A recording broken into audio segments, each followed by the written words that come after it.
सर्वांना नमस्कार. कोवळी कळी या स्टोरीचे 44 एपिसोड यापूर्वीच अपलोड केलेले आहेत. कृपया ते सगळे एपिसोड ऐकण्यासाठी आपल्या चॅनलला भेट द्यावी. कुसुमच्या सासऱ्याने आणलेल्या खोंडामुळं कुसुमचा गर्भपात झाला. तिचं 7.5 महिन्याचं बाळ पोटातच मेलं आणि कुसुम खूप रडत होती. कुबेरला आता खूप राग आला आणि त्यानं पिंट्याच्या हातातलं कोयतं घेतलं आणि खोंडाच्या दिशेने चिडून निघाला. तसे सगळे घाबरले. सासराही घाबरला. कुबेर थांब, कुबेर असं करू नको असं सगळे त्याला म्हणत होते. पण कुबेर खूप रागात होता आणि त्यानं त्या खोंडाच्या पायावर कोयता मारला. तसं त्याला जखम झाली आणि तो जागेवरच बसला. सासू सासरे आता ओरडायला लागले आणि कुबेरनं पुन्हा चिडून त्या खोंडाची शिंग कापून काढली, कारण त्याच शिंगानं त्यानं कुसुमला धडक दिली होती.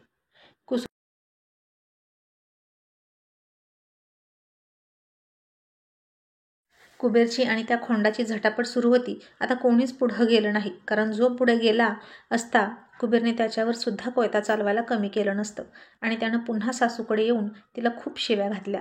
नालायक बाई आहेस तू, नीच आहेस तू. तुझ्या पोटाला सुद्धा 2 मुलं झालीत ना, तरीही तू कुसुम गरोदर असताना तिला अशी कशी म्हणू शकतेस? तरीही तू माझ्या बायकोसाठी कायम वाईट चिंतत असते, पण तिने कधीच तुला वाईट चिंतलं नाही. ती तिचा हक्क मागत असते म्हणून तुला राग येतो का? तू आणि तुझी ही टवळी सून माझ्या नजरेसमोरून आत्ताच्या आत्ता चालतं व्हायचं. खूप खूप कुबेर अश्लील भाषेत त्यांना शिव्या घालत होता. तो प्रचंड चिडला होता आणि तांडवच करत होता तो. आता बघणाऱ्यांची गर्दीसुद्धा जमा झाली होती. पिंट्या आणि त्याचा बाप काहीच बोलत नव्हते. ते फक्त खाली मान घालून उभे होते. ते काहीच बोलू शकले नाहीत आणि कुबेर त्या दोघांना सुद्धा काही म्हणाला नाही, कारण कुसुमला त्रास देण्यामध्ये त्या दोघांचा रोल नसायचा. त्या दोघी खूप अग्रेसर होत्या. सासू आणि अनिता आता गप्प बसल्या होत्या, कारण त्यांना धडा शिकवायला कुबेरनं जमदग्नीचा अवतारच धारण केला होता.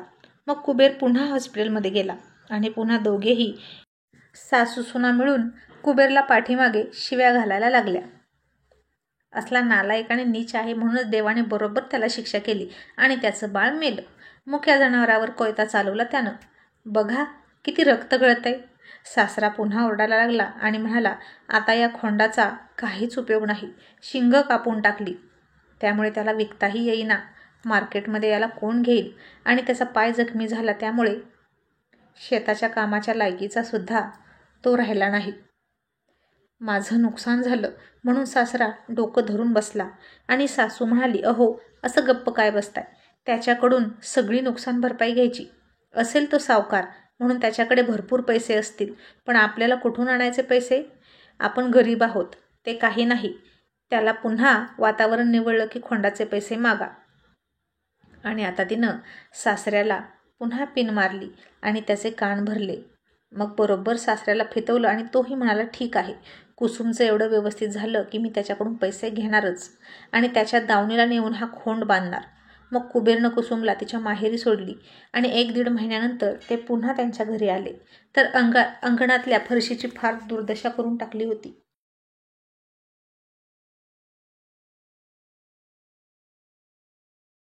शेळ्या कोंबड्या यांची शी सगळीकडे पसरली होती. पालापाचोळा साठला होता आणि कडेकडेने फरशीसुद्धा फुटली होती. जनावरं नाचवून नाचवून तिची फार वाईट अवस्था करून टाकली होती.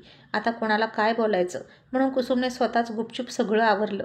सासू आणि अनिता तिला एका शब्दानं कशी आहेस ग असं सुद्धा विचारलं नाही. थोरली आई मात्र सारखी यायची, तिची विचारपूस करायची. वस्तीवरच्या काही चांगल्या बायकासुद्धा आल्या, तिला भेटून गेल्या, पण त्या बायकांसमोर सासू फक्त तिच्या नवीन घराचं कौतुक करायची. आता भिंती झाल्यात बांधून, आता चौकटीला घर आलं, आता पत्रा टाकायचा आणि चांगली फरशी टाकायची. 5-50 माणसं बसतील इतका मोठा पसारा घातलाय माझ्या पिंट्यानं, अशी छाती फुगवून सांगायची.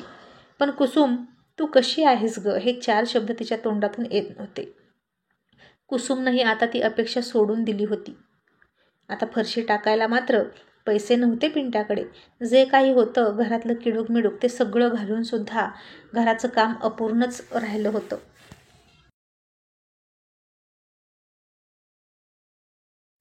मग पिंट्या म्हणाला, आपण फरशीसाठी थोडं थांबूया, एवढं पीक गेलं की मग फरशी बसवूया. आणि अनिता म्हणाली, त्याची काही गरज नाही.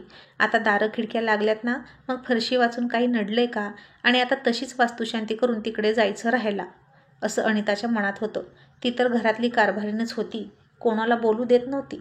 मग आज भावड्या पिंट्या घरी असतानाच घरात आला आणि म्हणाला, पिंट्या, अनिता वहिनी खरंच खूपच संसाराची आहे बरं का. बघ, तिने काकूला जमलं नाही, नानाला सुद्धा जमलं नाही आजपर्यंत घर बांधायला, आणि तिने कसं घर बांधून घेतलं. बायको असावी तर अशी, समजलं का. पिंट्या म्हणाला, ते तर आहेच रे, पण मला एक सांग भावड्या, हल्ली तू रात्रपाळीला शेतात का येत नाहीस रे. आधी रोज झोपायला जायचा शेतात, मग आता कुठे असतो. मलाही तेवढी सोबत झाली असते ना तुझी. तसा भावड्यात चपापला, कारण आता काय सांगणार. तो शेतात जातच नव्हता आणि इथेच घुटमाळायचा त्याच्या शेडभोवती. आणि पिंट्या बाहेर गेला, संधी मिळाली की शेडमध्ये घुसून अनितासोबत मिलन करायचा. आणि मग भावड्या म्हणाला, अरे आता पडतो इथंच दारातच. मग पिंट्या पुन्हा बाहेर गेला आणि अनिता म्हणाली, आता वास्तुशांती लवकरच घातली की मग तिकडे जायचं राहिला. आणि भावड्या तिला म्हणाला, पण नव्या घरात पहिल्यांदा मला तुझ्यासोबत झोपायचं आहे, तू पिंट्यासोबत झोपू नकोस.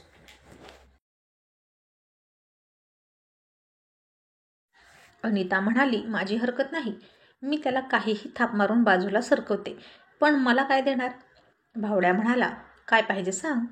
अनिता म्हणाली, त्या कुसुमसारखं पावशेर वजनाचं पैंजण पाहिजे चांदीचं. माझ्या नवऱ्याला मी रुसून मागितलं पण त्यानं कमीचंच घेतलं. आणि भावड्या म्हणाला, ठीक आहे, देतो तुला पावशेर वजनाचं पैंजण. मग शेवटी वास्तुशांतीचा मुहूर्त पकडला. 2 दिवसांनी वास्तुशांती होती आणि सगळं साहित्य इकडून तिकडं ट्रान्सफर करायचं चाललं होतं. मग सगळ्यात आधी अनिताचं कपाट, फ्रीज, फॅन, दिवाणा, भांडीकुंडी सगळं साहित्य सासूनं अगदी पळून पळून नेऊन ठेवलं. या घरातली भांडी त्या घरात नेताना घासून पुसून ठेवली.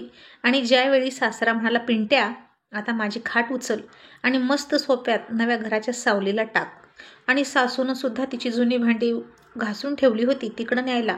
आणि अनिता म्हणाली, थांबा, तुमचं सामान तिकडे जाणार नाही. सासू सासरे म्हणाले, का. मग आम्ही कुठे जाणार. अनिता म्हणाली, तुमच्यासाठी आहे की हे तुमचं पहिल्यापासूनचं घर.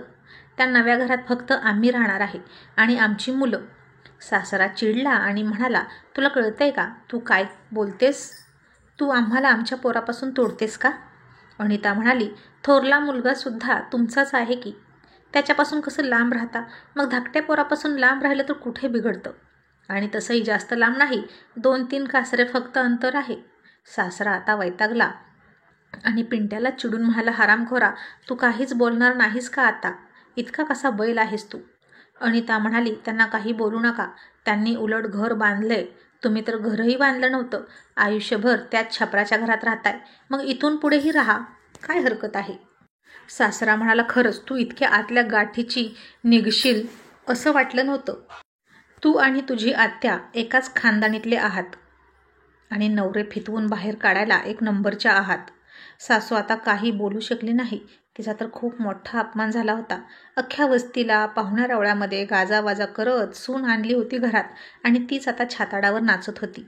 आणि आता तिने आपोआप धान्यातून खडा बाजूला काढावा तसं सासू सासऱ्याला वेगळं काढलं होतं आणि नवीन घरात ऐश करायला निघाली होती. मग सासरा म्हणाला, त्या घरासाठी आम्ही पण कष्ट घेतलं आहे, आम्ही खूप पाणी मारलं आहे. तुझ्या सासूनं विटा वाळू डोक्यावर वाहिलेल्या आहेत आणि पैसेसुद्धा आमचे आहेत त्यात. अनिता म्हणाली, मग काय उपकार केला का तुम्ही. जन्माला पोरं घातली म्हटल्यावर त्यांचं नीटनेटकं करायला नको का. तुम्ही तुमच्याच मुलाच्या घरासाठी पाणी मारलं ना घरावर. आणि माझी आणि आत्याची तुलना तर करूच नका. मी आत्यासारखी नाही, त्यांनी तरी कुठे काय संसार केलाय, उलट मी संसार केला. मी लगेच घर बांधायला लावलं माझ्या नवऱ्याला. मी माझे दागिनेसुद्धा घाण ठेवायला दिले, माहीत आहे का तुम्हाला. सासू सासरे हे ऐकून चाट पडले, कारण हिनं एका नव्या पैशासाठी उन्हाचा चटका सोसला नव्हता. जे दागिने घाण ठेवले म्हणून ती छाती बडवत होती, ते दागिने तर सासूनच तिला घातले होते. कधी बांधकामावर बादलीवर पाणी ओतायला सुद्धा ती आली नव्हती. मग हिनं कुठून घर बांधलं हेच कळेना.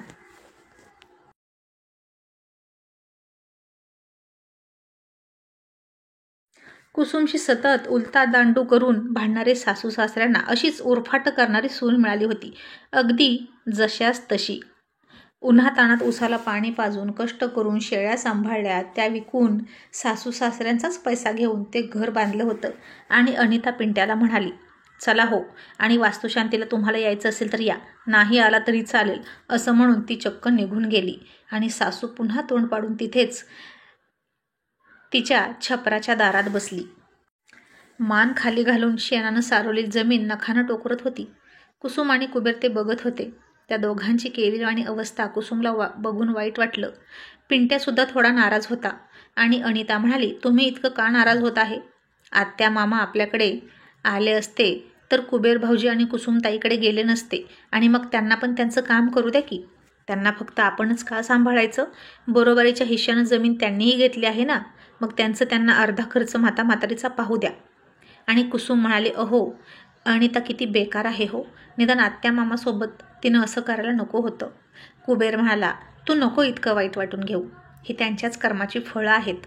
आणि अनितानं लाथनं पाणी पाजलं तरी तुझी आत्या आणि मामाचं काही माहीत नाही, पण आत्या तरी पुन्हा तिचं शेपूट पकडून जाणार बघ, कारण ती सख्खी सून आहे ना. म्हणून कसं असतं बघ कुसुम, जे आपलं ना असतं ना ते आपलं असतं, कापलं तरी ते आपलं असतं बघ. तशी तुझी आत्या त्याच सूनवर, सून म्हणून नाही पण त्या नातवंडांसाठी, त्या पिंट्यासाठी प्रेमच करत राहणार आणि तिला गोडच बोलत राहणार, आणि ती तिचं हित चिंतणार. कुबेरला आता त्याच्या सावत्राईचा स्वभाव चांगलाच माहीत झाला होता. मग आता वास्तुशांतीचा मुहूर्त जवळ आला. कुबेरनं गाडीला किक मारली, बाळाला पुढे बसवलं, कुसुमला पाठीमागं बसवलं आणि मस्तपैकी फिरायला गेला. मग खूप सगळे पाहुणे रावळे येणार आणि त्यात पुन्हा कुसुमला वाईट वाटायला नको, तिने बोलावलं नाही म्हणून मग कुबेर देवदर्शनाला घेऊन गेला तिला. सोबतच येताना फोटो स्टुडिओमध्ये जाऊन त्याचे, बाळाचे, कुसुमचे फोटोसुद्धा काढले. त्याच्या फ्रेम बनवून घेतल्या घरात लावायला. आणि आता नाईलाजाने कशीबशी सासूसुद्धा नवी साडी घालून मिरवायला लागली त्या वास्तुशांतीत. कारण आता आतमध्ये सोनेनं त्यांना इतकं जोड्यानं मारलं होतं की कोणत्या तोंडानं सांगावं की तिने आम्हाला स्वतः होऊन वेगळं काढलं. दोघीच्याही माहेरची माणसं एकच होती, पण सासू गुपचूप बसली आणि अनिता सासूला ऑर्डर सोडत होती आणि सासू खाली मान घालून पिंट्याकडं बघून काम करत होती. आणि काही दिवसांनी वस्तीवरच्या बायका विचारायला लागल्या, का गं नवीन घरात राहायला गेली नाहीस का तू? तसं सासू खोटं बोलत म्हणायची, नाही गेली बाई, आता त्यांचा संसार आहे, त्यांना म्हणालं राहा तुम्ही तुमचं, कशाला आमची कटकट तुम्हाला, मी आणि म्हातारा राहतो इथंच. पण कुसुमच्या सासऱ्याला मात्र त्यांचा फार राग आला होता. त्यानं त्याचा फायदा घेतला होता आणि त्यांना वेगळं काढलं होतं. मग तो कुसुमच्या सासूला म्हणाला, आता त्याच्या शेतात काम करायला जायचं नाही, त्या फुकणीला 2 पोरी घेऊन जा म्हणावं शेतात. आता पिंट्याची आणि कुबेरची जमीन एका बाजूला होती, सासू सासऱ्याला वाटून आलेली जमीन गावातच होती. मग सासूनंही थोडंसं ठरवलं, आता सारखं पिंट्याच्या जमिनीत शेती करायला जायचं नाही, कारण तिथे जाऊनही फायदा नव्हताच. मग सासू सासरे त्यांची जमीन करायला लागले. पण पिंट्याला शेतामध्ये बायकांच्या मागे थांबायला आता घरचं माणूस लागत होतं. एकटा पिंट्या काय करणार ना. आणि अनिताला आता शेतात जाणं भाग पडलं. पण तरीही ती पिंट्याला म्हणाली, तुमच्या आईला हजेरी द्या, नाहीतर तुम्ही काहीतरी मॅनेज करा, मुलगी लहान आहे तोपर्यंत मी येणार नाही. आता तिची छोटी मुलगीसुद्धा वर्षाची होत आली होती. आणि कुसुमचा सासरा कुबेरला म्हणाला, कुबेर आता या खोंडाचं काय करायचं तूच सांग. तू त्याला अधो करून सोडला आहेस आणि तो आमच्या कुठल्याच कामाचा नाही, त्याला कोणी विकतही घेत नाही, तू याचे आम्हाला पैसे दे. कुसुम आता चिडली आणि म्हणाली, मामा, रावसाहेबांनी तुमच्या मेहनतीनं घर बांधून घेतलं, तुम्हाला वेगळं काढलं, तेव्हा त्यांना का पैसे मागितले नाही तुम्ही? आणि सासू म्हणाली, ते पैसे त्याचेही होते म्हणून त्याला दिले, आता या खोंडाचं काय करायचं बोल. मग कुसुम म्हणाली, ठीक आहे, तो खोंड आम्ही विकत घेतो. आणि तिनं कुबेरला त्या खोंडाचे काय असेल ते पैसे द्यायला सांगितले. आणि सासरा खुश झाला. आणि मग आता पदर खोचूनच कुसुम म्हणाली, मामा, तुम्हाला इथे 5 एकर जमीन होती आणि त्याच जमिनीत रावसाहेबांनी आणि अनितानं जवळजवळ 20 गुंठ्यात घर बांधलं आहे, म्हणजे आता राहिली किती? 4.5 एकर. आता ते वेगळे राहिले आहेत ना, मग तुम्ही त्यांना अर्धा एकर जमीन घरासाठी कशी दिलीत? विकत दिलीत की फुकट दिलीत? आता हे तर कोणाच्या डोक्यातच आलं नव्हतं. आणि कुसुमची हुशारी बघून सासूला आणखीन एकदा तिचा राग आला आणि सासऱ्याची सुद्धा ट्यूब पेटली आणि सासरा म्हणाला, मी त्या भडव्याला अर्धा एकर जमीन फुकट देणार नाही. बायकोचा बैल आहे तो, आमच्याकडून कष्ट करून घेतलं आणि आम्हाला बाजूला काढून बायकोसोबत नवीन घरात गेला. त्यानं त्याचं घर काढून घ्यावं, नाहीतर मला अर्ध्या एकराचे पैसे द्यावेत. आणि आता सासूचं पुन्हा पुत्रप्रेम उफाळून आलं. सासू म्हणाली, आता पोराकडून पैसे घेणार का जमिनीचे? असला कसला विचार करताय तुम्ही? शेवटी सगळं त्याचंच आहे. त्यानं घर बांधलं तर बांधू द्या, त्याला ती जमीन सोडा आणि घराचे 20 गुंठे त्याच्या नावे करा. मग कुसुम म्हणाली, ठीक आहे. मग त्यांना अर्धा एकर जमीन घरासाठी दिली ना, मग आम्हालाही तेवढीच जमीन हवी आहे, म्हणजे तुम्हाला 4 एकर जमीन राहणार. सासू म्हणाली, आता तुला कशाला हवी आहे जमीन? तुला तर घर आहे ना इकडं. कुसुम म्हणाली, आम्ही तिथं काहीही करू, पण दोघांनाही समान न्याय हवा. आम्ही तुमचं ऐकून खोंड घेतलं ना, मग तुम्हीही आमचं ऐकायचं. सासूला तर आता फार राग आला होता, पण आता सासरा म्हणाला, तू गप्प बस, कुसुम बरोबर बोलत आहे, तिला सुद्धा अर्धा एकर जमीन दिलीच पाहिजे. सासू म्हणाले, अहो पण आपल्याला कमी जमीन राहील ना. सासरा म्हणाला, त्या धाकट्या सुनेनं घर बांधलं तेव्हा का नाही काही बोललीस? तिने घरातून आपल्याला बाहेर काढलं, नव्या घरात पाऊल ठेवू दिलं नाही, तेव्हाही काही नाही बोललीस. आणि आता तुझं तोंड खूप चुरू चालतंय का? ते काही नाही. कुबेर उद्याच्या उद्या 20 गुंठ्याचा तुझा कागद तुझा तू करून घे, मी अंगठा देतो. आणि कुसुमला आणि कुबेरला आता सासऱ्याचा खरंच हेवा वाटत होता आणि सासूचं तोंड पडलं. तिने चूल पेटवली नाही आणि सासरा सासूला म्हणाला, तुला झक मारायची असेल तर धाकट्या सुनेच्या लाता खाऊन तिथं भाकरी तुकडा तोडायला जा. मी मात्र इथेच राहणार आणि मला शेवटी कुसुमच बघणार आहे, मला खात्री आहे. आणि मग कुसुमनं सासऱ्याला पुन्हा गरम गरम जेवणाचं ताट आणून दिलं आणि सासरा पोटभर जेवला. आणि संध्याकाळी कुबेर तिला जवळ घेऊन म्हणाला, कुसुम, तुझा चांगुलपणा वाया नाही गेला बरं का. अगं माझ्या बापासारखा खवीस बापसुद्धा सरळ झाला. कुसुम हसून म्हणाली, पण त्यांचं डोकं फिरायच्या आत कागद करून घ्या, नाहीतर मामा तुम्हाला माहीत आहेत ना कसे आहेत. आत्यानं पिन मारली की लगेच त्यांच्यासारखं बोलतात. मामांना स्वतःचं डोकं वापरताच येत नाही.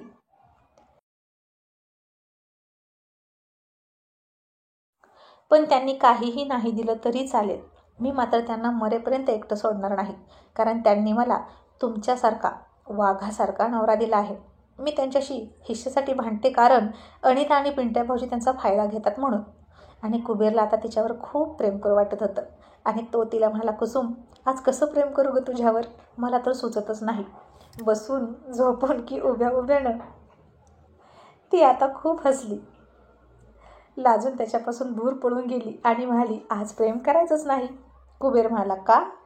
ती म्हणाली, कारण पाळी आली आहे. आणि कुबेरनं एक चाफट गालातच मारून घेतली आणि गुपचूप झोपला. पण तिला मिठीतून सोडली नाही त्यानं. आणि आता भर दुपारी आज सासू घरीच होती आणि अनिताला आता रान मोकळं झालं होतं. पिंट्या शेतात गेला होता आणि अनितानं तिच्या मोठ्या मुलीला तसंच बाहेर सोडली खेळायला. सासूनं ती पाहिली, तिच्या हाताला पकडून तिला अनिताच्या घरी घेऊन आली. आणि अनिताला आता वाटलं, आता उन्हात आणायचं कोणी येणार नाही, आणि दार बंद करून घेतलं. आणि ती भावड्याला म्हणाली, या नवीन घरात आज मी पहिल्यांदा तुमच्यासोबतच झोपणार आहे, मग माझं बक्षीस कुठे? भावड्याने तिच्या पायात पावशेराचं पैंजण घातलं आणि ती खूप खुश होत त्याला बिलगली. मग भावड्याची आणि तिची जोरजोरात प्रणय क्रीडा सुरू होती. आज तर ती खूपच मस्तीला आली होती. मनसोक्तपणे पहिल्यांदा ती नव्या घरात त्याच्यासोबत प्रणय क्रीडा करत होती आणि दोघांनीही पूर्ण कपडे काढून फेकले होते. आणि सासू नेमकी पाठीमागच्या खिडकीजवळून आली. ते सगळं मोठ्या मोठ्यानं येणारे आवाज ऐकून तिनं हळूच खिडकीतून डोकावलं आणि तिनं जे पाहिलं ते पाहून तिच्या पायाखालची जमीन सरकली आणि तिने डोक्यावरच हात मारून घेतला.